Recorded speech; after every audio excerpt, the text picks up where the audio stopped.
జమిలీ ఎన్నికలకు కేంద్ర కేబినెట్ పచ్చ జెండా, కోవింద్ కమిటీ నివేదికకు ఆమోదం.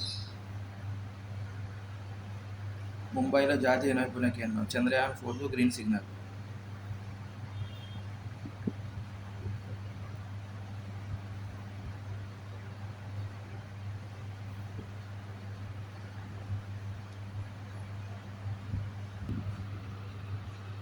గిరిజన గ్రామాల అభివృద్ధికి 79,150 కోట్లు ఇవ్వాలని కేబినెట్ నిర్ణయించింది. రైతుల ఆదాయాన్ని పెంచడం సహా పప్పులో నూనె గింజల సాగును పెంచేందుకు 35,000 కోట్లతో రూపొందించిన పీఎం ఆశా పథకానికి కేబినెట్ ఆమోదముద్ర వేసింది. ఈ ఏడాది రబీ సీజన్కు ఫాస్ఫేట్, పొటాషియం ఎరువులపై 24,474 కోట్ల రాయితీ ఇవ్వాలని నిర్ణయించింది. బయోటెక్నాలజీ రంగంలో పరిశోధన, అభివృద్ధి పనులకు ఉద్దేశించిన బయో రైడ్ పథకానికి 15వ ఆర్థిక సంఘం కాలంలో 9,197 కోట్లు కేటాయించింది. ఉద్యాన రంగానికి కేంద్రం ఊతం. పండ్ల నాణ్యత, ఉత్పాదకత పెంపే లక్ష్యంగా క్లీన్ ప్లాంట్ ప్రోగ్రామ్.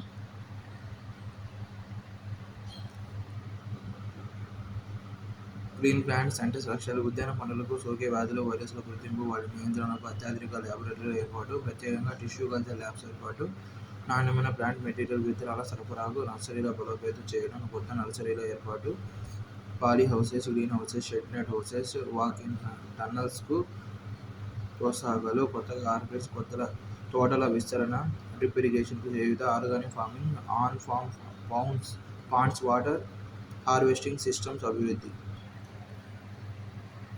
పల్లె చిన్నబోతుంది.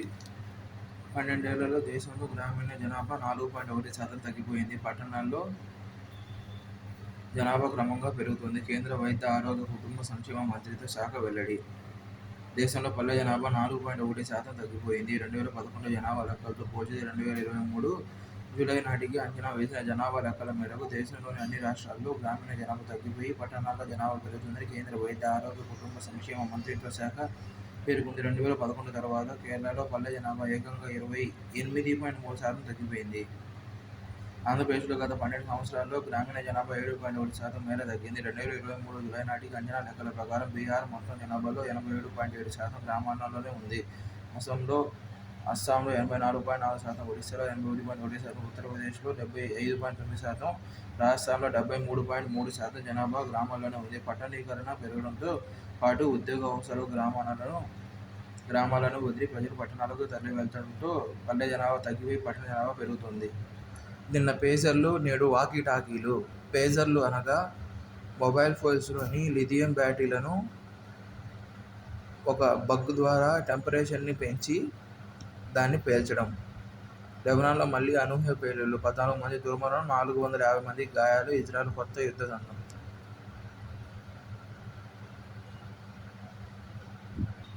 వరద ముంపులో ఏపీకి 6వ స్థానం, దక్షిణాది రాష్ట్రాల్లో తొలి స్థానం. కృష్ణా, గోదావరి నదుల నుంచి ఏపీకి పదే వరద ముంపు. రాష్ట్రంలోని 8 లక్షల హెక్టార్ల వరద ముంపు. నేషనల్ డిజాస్టర్ మేనేజ్మెంట్ అథారిటీ వెల్లడి. మిషన్ మౌసంతో ఖచ్చితమైన వాతావరణ వివరాలు. IMD director general Mrutyunjay Mohapatra.